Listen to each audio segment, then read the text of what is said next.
ఇద్దరు ముసలి తల్లిదండ్రుల కథ. ఒక చిన్న గ్రామంలో రామయ్య, లక్ష్మమ్మ అనే ముసలి దంపతులు ఉండేవారు. వాళ్ళు ఎంతో కష్టపడి తమ ముగ్గురు కొడుకులను చదివించి, పెంచి మంచి స్థాయికి తీసుకువచ్చారు. కాలక్రమేణా పిల్లలు పెద్దవాళ్ళొయ్యి నగరాలకు వెళ్ళిపోయారు. మొదట్లో పిల్లలు తల్లిదండ్రులను చాలా ప్రేమగా చూసుకున్నారు. కాని కాలం గడిచే కొద్దీ వాళ్ళ పనులు, బాధ్యతలు పెరిగిపోయాయి. ఫోన్ కాల్స్ కూడా తగ్గిపోయాయి. పండుగలు వచ్చినా రావడం కష్టమని చెప్పేవారు. గ్రామంలో మాత్రం రామయ్య, లక్ష్మమ్మ ఇద్దరూ ఒంటరిగానే జీవితం గడిపేవారు. అయినా వారు ఒకరికి ఒకడు తోడుగా ఉండేవారు. ఉదయం లేస్తే కలిసి తోట పనులు చేసేవారు, సాయంత్రం గుడికి వెళ్ళేవారు. ఒకరోజు లక్ష్మమ్మ అనారోగ్యంతో పడిపోయింది. రామయ్య చాలా బాధపడ్డాడు. పిల్లలకు ఫోన్ చేశాడు. కాని వాళ్ళు కొంచెం టైం పడుతుంది అని చెప్పారు.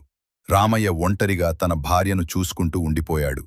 కొన్ని రోజుల తర్వాత పిల్లలు వచ్చేసరికి లక్ష్మమ్మ పరిస్థితి చాలా బలహీనంగా మారింది. ఆమె మెల్లగా చెప్పింది, "మాకు మీ దగ్గర ఉండాలని కాదు బిడ్డలు, మీరు మా దగ్గర ఉండాలని మాత్రమే అనుకున్నాం." ఆ మాటలు విన్న పిల్లలు గుండెల్లో బాధతో ఏడ్చేశారు. వాళ్ళు తమ తప్పు తెలుసుకున్నారు.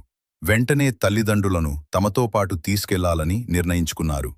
తల్లిదండ్రులు మన కోసం జీవితమంతా కష్టపడతారు. వాళ్లకు కావలసింది